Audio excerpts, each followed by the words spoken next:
What is up, Pokemon fans? It is Blaiktrout here, also known as Blake, and I'm here to show you a good old-fashioned drafting 101 video. Well, you see, this drafting 101 video is basically going to be for people that just want to know how to draft anything or know how to make a plan. This is not going to be a very irregular thing that's going on. I mean, this is probably going to be for people that want to win, but this is also for people that just want to know how to plan, because it doesn't really have to be winning so much to have fun. Because trust me, I'm going to be kind of 100% with you. You will never draft 100% of what you want all the time. The only time that ever happened for me was in season 4, but we only had like 9 people, so that's the only reason why it worked. Otherwise, season 5, I got sniped once or twice. It's fine. Now there's 16 people, so the more people there is, the higher chance you have to get sniped. So for whatever's going on, for more stuff that's going to happen later on, I guess I'm going to be using this PCBL6 format to show you draft. There's a full list of comprehensive rules, tier list, and we're actually going to get to our point pretty quick. But pretty interesting thing, we already got a lot of stuff in here. Kind of already got a schedule nice and set up. Man, I can't wait to start making videos for PCBL again. This time I won't have school in the way. And I'm all 100% clean in mental health and yada yada yada. See, we got the 8th division, Skull Division. That's amazing. But otherwise, I'll get to my point later. Let's just get to the beginning of the video. Okay, so we're going to have to start with part 1 extremely quick with a little TV magic. Now, for part 1, we always go with a nice fresh idea of look up a tier list. If you're in a league now, or in a league and you're looking at the tier list, know the tier list, understand the tier list. You got your whole list of megas here, Pokemon from OU to PU. This tier list was made thanks to me, yours truly, and Troy. Made this list ourselves, because we're going to need the PCBL6 tier list and rules, where we're going to draft 12 Pokemon to make my point. So yeah, you know, you got a good amount of stuff. So, you know, look at this, ya la la la la. And what we say look at the tier list for is so you can understand what's there and what you can get. Because tier lists are different in almost every league.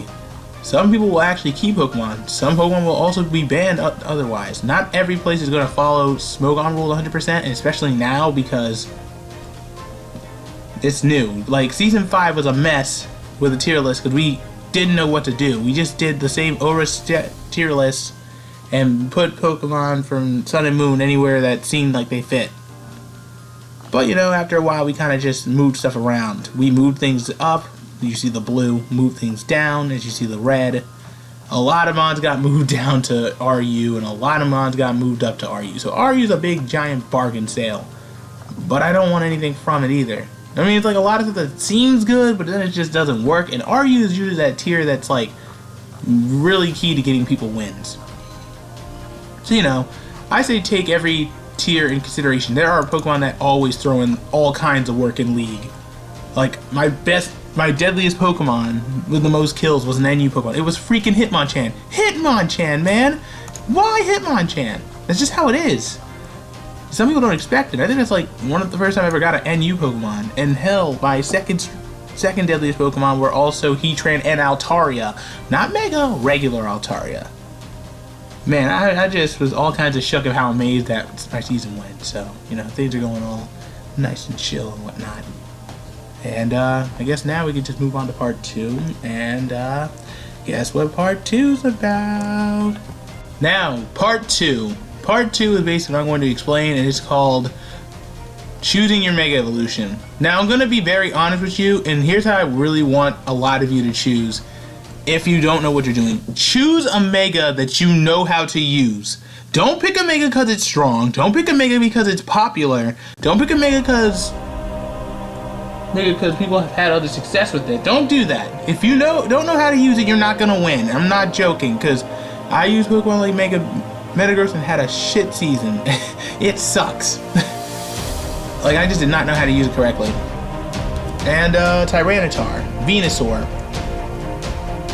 You know, and you know, you don't always got to go high with Megas either. You can go low. There's some pretty good UU ones. There's Beedrill, there's Manectric. Pidgeot's pretty good. Sceptile's amazing. I use Mega Sceptile in SCL and I love using it. And I can't wait to... I might pick it up actually. Nah.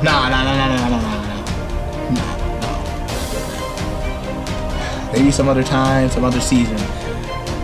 But then there's Abomasnow, there's Ampharos, there's Bayonet. So really, every tier itself, we did drop some. Abomasnow and Ampharos were RU because we were like, no one uses those. I don't use those. They all have their own issues. They're too slow to do anything. And Glalie and you. And there are things that I do approve of. You can't, if you want more points, pick a lower Mega. Because really, Mega Evolutions are the most / least important thing on a team. For me, last season it was really unimportant. It didn't get any kills. So if you're going for an offensive Mega, pick one that actually makes sense, that could actually put in work. Mega Aerodactyl puts in work. Mega Alakazam puts in work. Y puts in work. Gallade's an underrated choice, but it puts in work. Dangerous Pokemon. Jesus Christ, it has 115 base speed and I didn't even know that. This thing hits hard.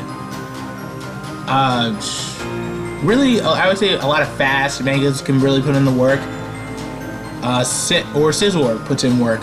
Pretty much I would say, like, if you want an off-offensive Mega, pick one that basically has the lowest amount of weaknesses, hits hard, moves fast. So, Mega Metagross is a great choice because it got banned, but we're still keeping it. Because I don't think it should be banned. Literally, you just burn it or paralyze it, worthless. That's basically how it is. It doesn't have any way to boost its moves except Power Up Punch or Meteor Mash. And, you know, it's pretty interesting. Mega Pinsir's also pretty good. So I'd say a lot of the faster Megas that you can easily just use. Or if you want something that has staying power, Venusaur's a really good option. Slowbro's a really good option. Sableye a really good option for that type of situation. If you want a Mega that just has a really good typing, I'd probably highly recommend using Altaria. Charizard X is good. It's good either being a hard hitter or being a Pokemon that just puts in work.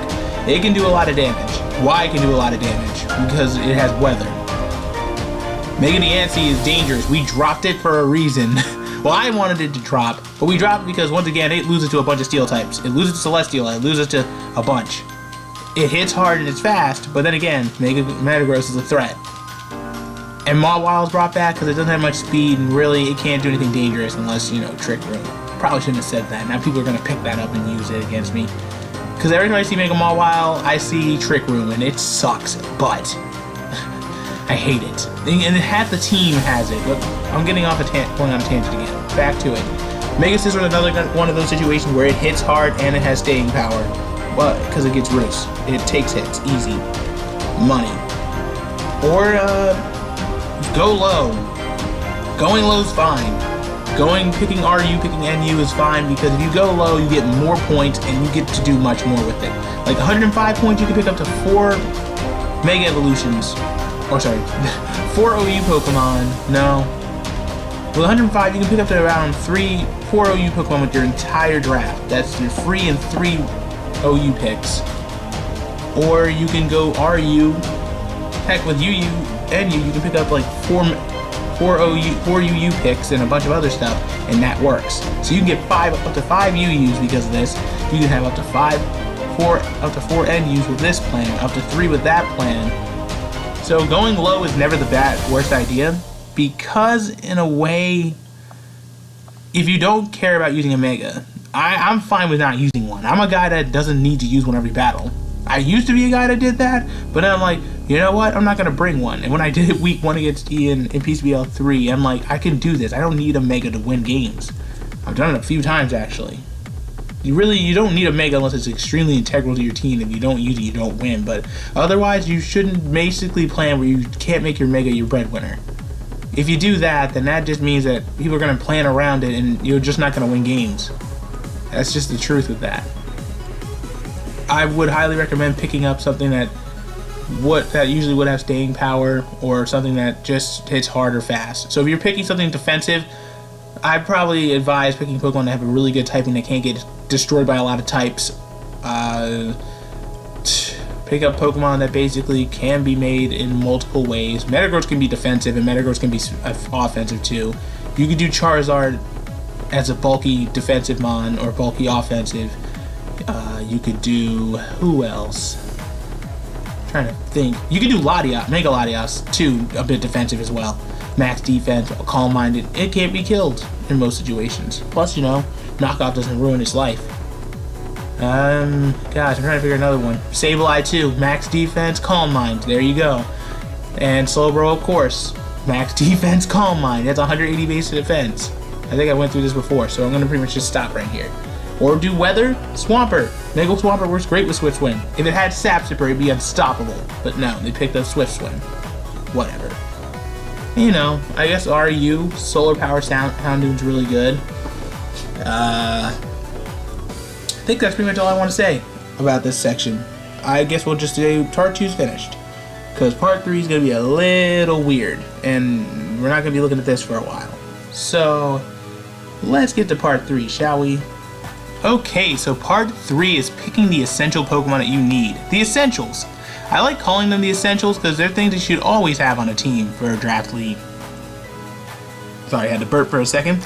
I have WG cores. I call them the Fire, Water, Grass cores, and FDS cores, Fairy, Dragon, Steel cores.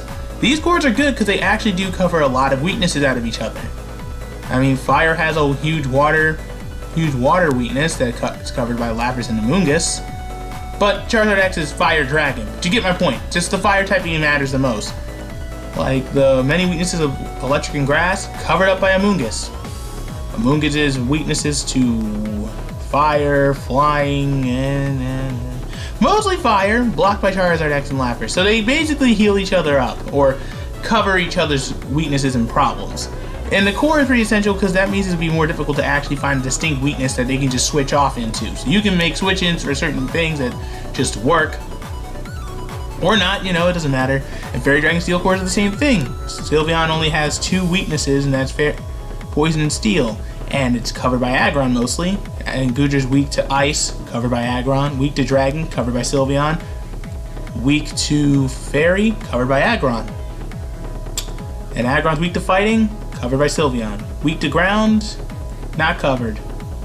Weak to Water, and covered by Goodra. Weak to... I think that's it. Alright, I know there's more weaknesses than that, but I can't think to remember right now. Wait, Ground, yeah, and then the Fire weakness that there was on Aggron, covered by Goodra, and Ground, kind of not covered right here, but you get the point. Usually I would think of a Dragon Flying type would cover that part, but not. It doesn't really matter. I'm just saying that picking these, you can pick either.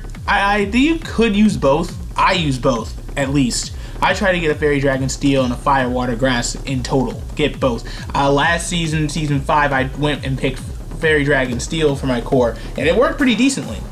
This season, I want to use Fire, Water, Grass this time. So, you know, it's different. Then we got Rapid Spinners and Defoggers. These are extremely essential because there are going to be those types of people that are going to use Stealth Rocks. And I'm not going to say everybody does this or picks up Stealth Rocks. But if I happen to have a Pokemon team member that has it and another team is basically extremely weak to it, I'm going to use it. So I'm not going to say you're a troll for using hazards. I'm just saying if you have the opportunity, use it.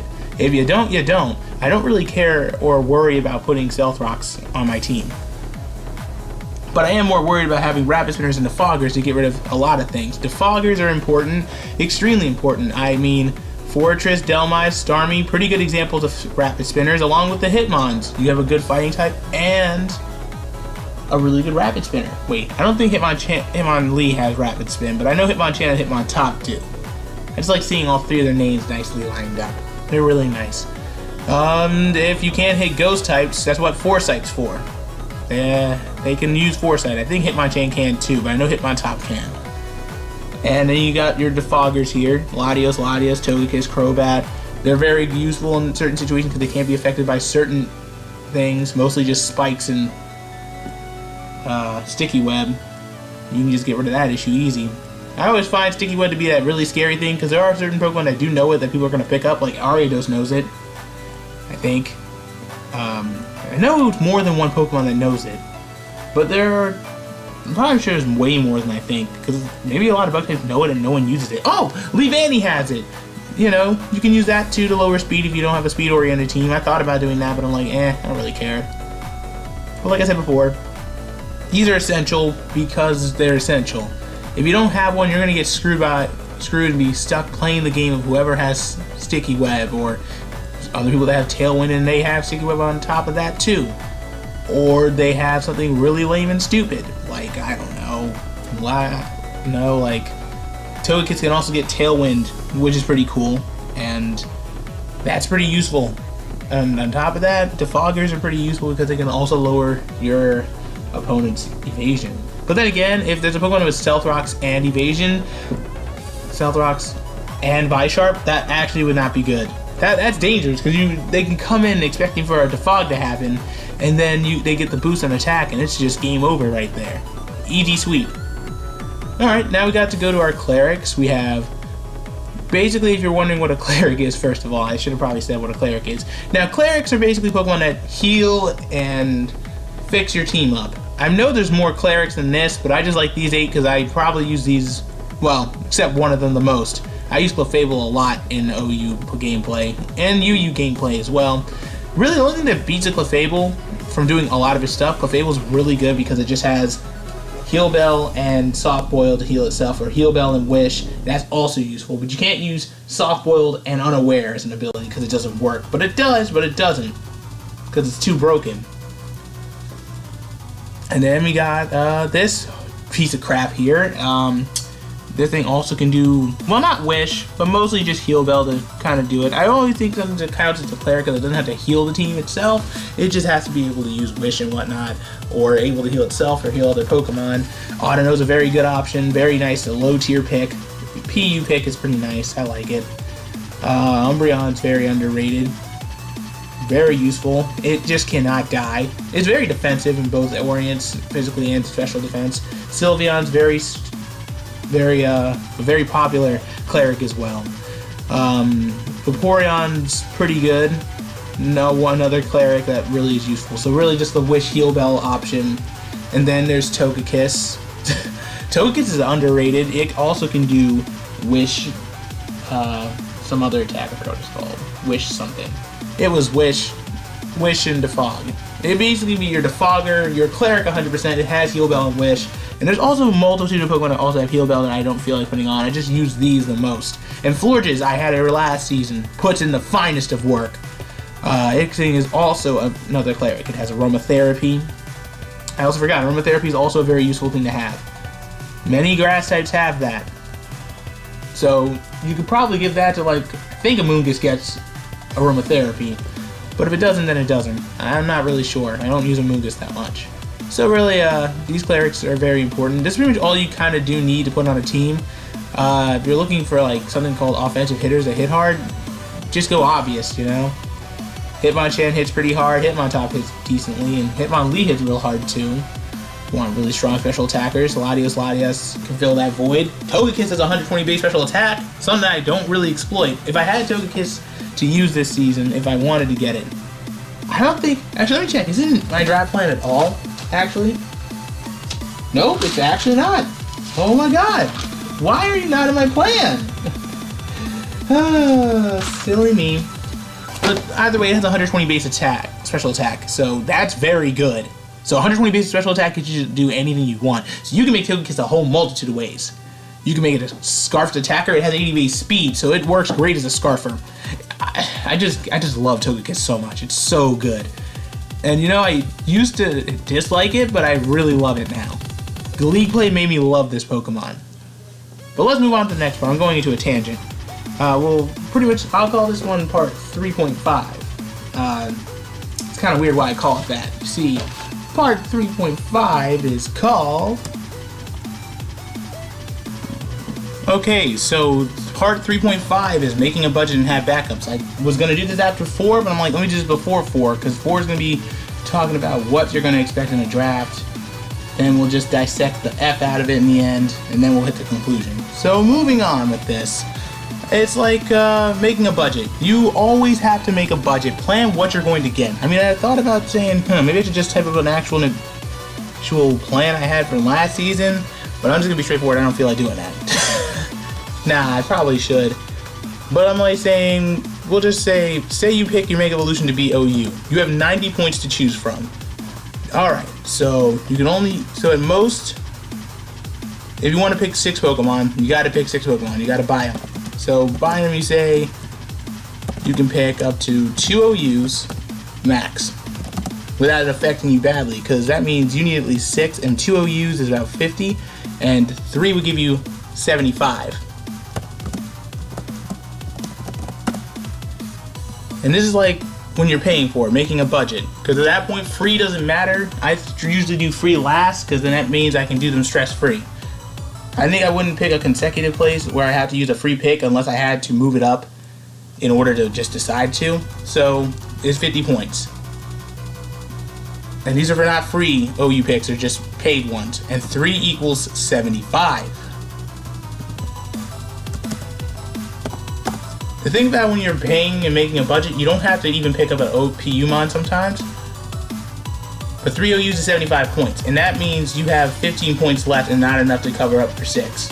So if you choose OU, you can choose up, you can only get up to about 90 points. So think about it. You can only get 2 OU, you can only pay for 2 OUs for 50 points, and that's the only way it works. Then you can go down the list. Then you can pick up, and with 50 points, you can pick up to pretty much as much as 2. Actually, in that case, you can pick 2 OU Pokemon, 2 UU Pokemon, because they're 20 points, and they'll leave you with 10. You can't pick an NU and RU, but you can pick a, I don't know. You can go for 2 OUs, which equal 50 points. 2 UUs, which equal 40. Oh, no, you can't. You can only go for 1. At this point, you only have 40 points left, so you can go for, my bad, you can do 2 RUs, and there, you get for 30 points. So you'll have 10 points to work with, and then you can get 2 PUs, which basically gives you a total of 90. They're just 10 points total, because they're 5 points per pick. So in that case, like I said before, when you make a budget, it's important.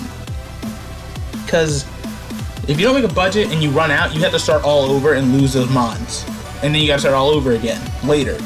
And you gotta do it near the end of the draft. That's stupid, right? Well, not stupid, but that's basically how it is. And that's embarrassing. You should know how to budget. At least. I mean, it should be, if you've been doing this for seasons, you just want to be better at it, budget. Know how to budget. I know you know how to budget. So, okay, so say you pick up a UU Pokemon, right? A UU Mega. That'll just give you equal up to 95 points. Actually, you know what? Just like that, you get 5 more points. So, cool thing is, you can pick up to about 3 OU, no, up to 3 OUs.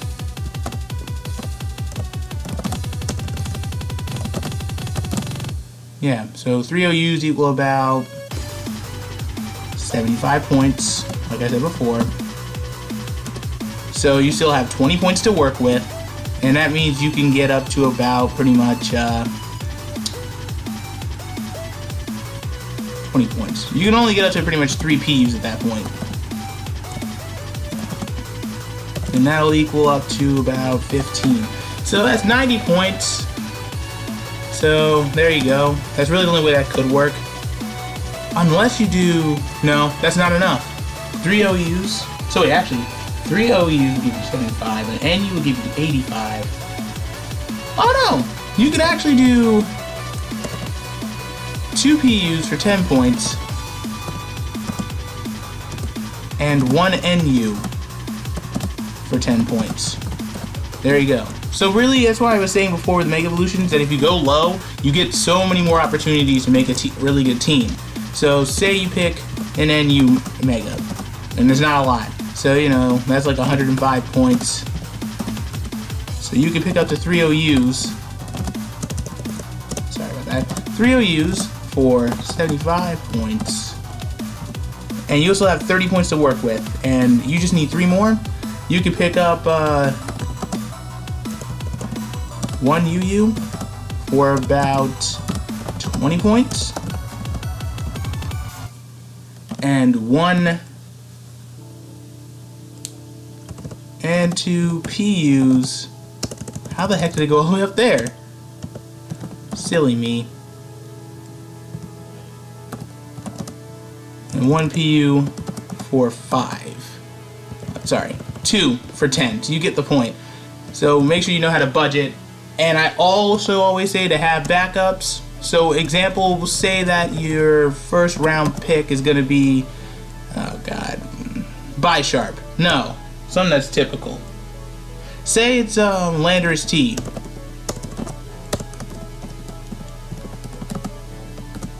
And it gets picked up early first round. I say get backups, and backups that are relevant and make sense. Because the thing about backups is that you want to pick up a backup that's either just about the same as the monitor you're picking up, or the same kind of thing it is. Like say you're getting a Cleric and you want Sylveon, but it gets taken. But it's like, fine, I'll get Umbreon, or I'll get Vaporeon. It makes sense. So good backup for this could be Gliscor. Gliscor is a pretty good backup for Landorus T. Powdon. Good options. So you want Latios, and it gets sniped. Latios is a good option. It has pretty much the same moves. Maybe not as offensive, but it's more defensive and more useful that way. It also gets to Fog as well. You could also probably go for some other strong dragon types. So say your Mega gets sniped and like you're gonna go for Mega Diancie. Okay? Well, you can still do Mega Autono, it's fairy type. Or you could do other fairy types that matter, like Mega Gardevoir and whatnot. Like I say, always have backups. I always say have up to 3 backups. Always. Because trust me, it works so well when you late game, you're gonna get sniped. Or early on, you're gonna get sniped. If you don't have any backups for what you're gonna pick up, because you know no one else is gonna pick it, and you get sniped, you're screwed. There, you're like, you don't know what to do. Trust me, getting sniped sucks. And I mean, I hate it too. I hate it a lot. It's annoying. The fact it even happens is annoying and upsetting. But it happens a lot, especially when there's more people. So you gotta make plans. Because the funny thing in PCBL where no one picks up certain things, no one picked up Sylveon once till last season. Oh my god, no one picked up Heatran, except from season 4, but no one used season 3 and 4, but actually season 4, I think Casey had it, but he didn't use it. So there you go. He wasn't in that season, so whatever. Like I say, always have up to 3 backups. It's important, because if you have up to 3 backups, you will not get screwed over, you will not for it. And I say keep going lower if you find something useful, because then you'll save more points and have more opportunities to pick up stuff you didn't think you could pick up. So really, getting sniped is sometimes a blessing in disguise. So I guess this way we can just end off and move on to part 4. Alright, so we're now in the most key final, but this is the final coherent part of it all. The draft dissection and key moments. Now, I kind of put them all together into one thing, because it's pretty much the same. I was going to make it 5 for key moments, but there was no point. So I dissected the draft into about 3 sections that I really like to say. And here's the early draft, rounds 1 through 4, mid-drafts 5 through 7. I could say 5 through 8, but 8's kind of late. Most of it is already done at that point. So round 8 through 11 is the late draft. Now when I think of early draft, and I say sniping happens 50 to 60% of the time here, it does. It happens so much it hurts. It mostly happens here. And mostly, I hate it. I got sniped round 2 last season, so it happens a lot early. It's where people are just scrambling to find their main picks. It's essentials. You get nothing but essentials here. Everything's essential. Most of them are very high. Some are low. It depends on the person. If you are a guy that's gonna pick up something PU early round, and I don't know why did you do that? I don't think I did that once yet, have I? I probably did, but I think the lowest I ever picked was probably UU for my first round pick, or maybe RU. Darn, I actually don't remember. Well, I'll probably have to look into that a little bit later. But back to it, pretty much just rounds 1 through 4, I would say is important. You can get all your core stuff here. You can also get your essential stuff that you think is the most important. Like last season I drafted Heatran, then Como, then Florges. Or I think it was, yeah, I think it was in that order. I can't remember if Florges was third or second, but either way, it was at a point where I was hoping to get something, and then boom, I got sniped. I'm like, frig, man, switch. And you know, sniping happens a lot here. Like I said before, 50-60% of the time, it happens here the most. Always. And it's annoying, but it happens. This is where you get your backups. This is where you prepare yourself for getting shot in the leg. It happens a lot, and it's ridiculous. Early draft is mostly where you want to get rid of your... Why is this here? God, I hate my freaking email. But why is it here? It's just here to be here, I guess. So round 1 and 2 are pretty much where all the important I want this so badly stuff happens here.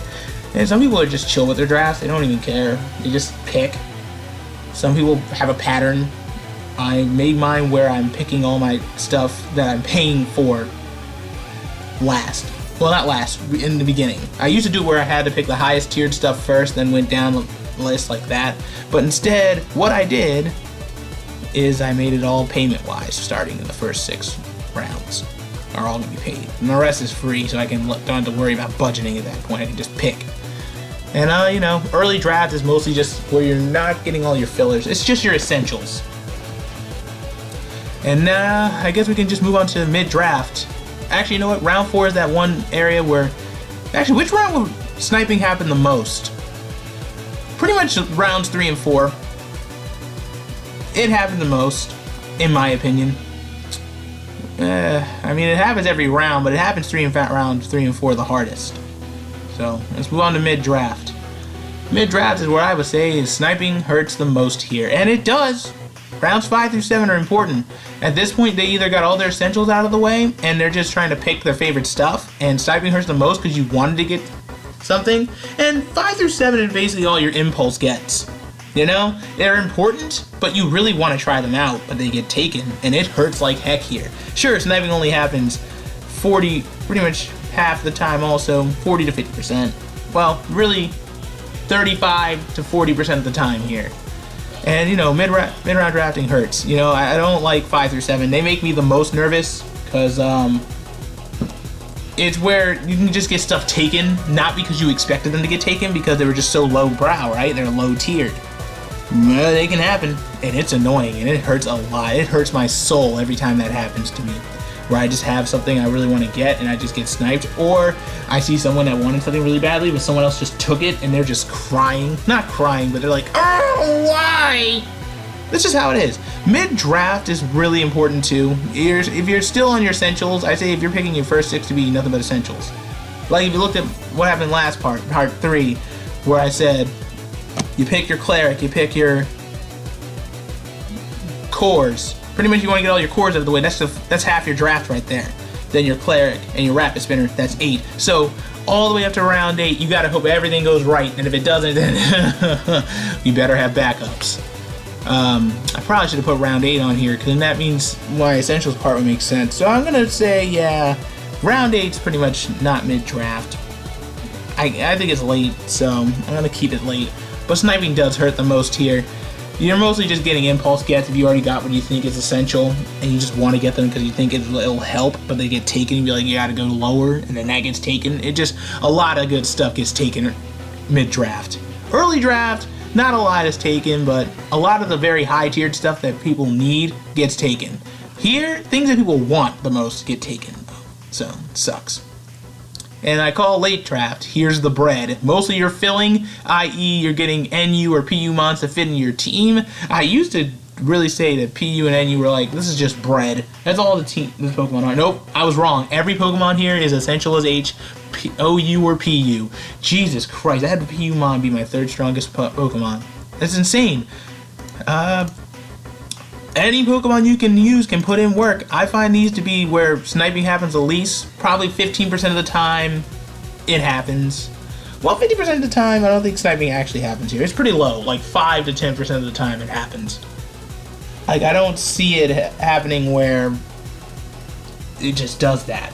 So I'm saying like 5 to 15% of the time sniping does happen, but mostly you're just picking up O, N, U, and PU Pokemon, other RU choices, and if you kind of have like a free OU pick you didn't know how to fit, or you're just saving something for last and you just don't know what to put in, like a UU or a RU pick, anything UU and under, because I don't think you would have any more OU picks to go for that are free or something you didn't put, something you have left on your budget that you didn't get yet.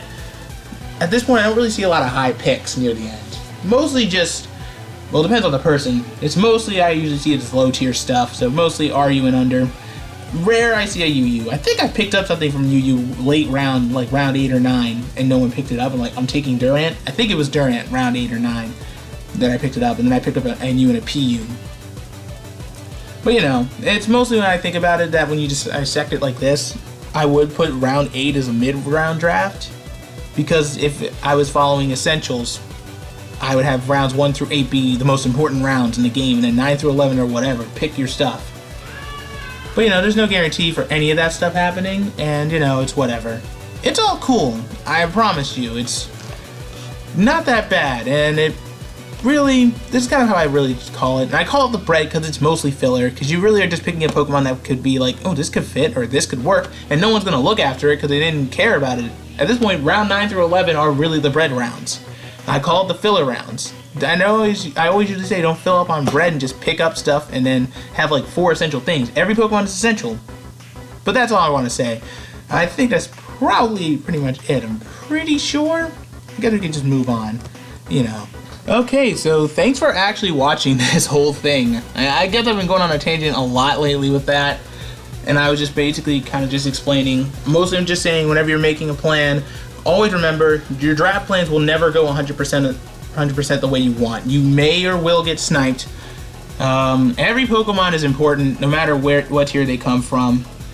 And trust me, you will love the Pokemon that you get sometimes. And like I gained a lot of love for a lot of NU and PU Pokemon. I usually don't even mess with those 2 tiers because they're just so lame.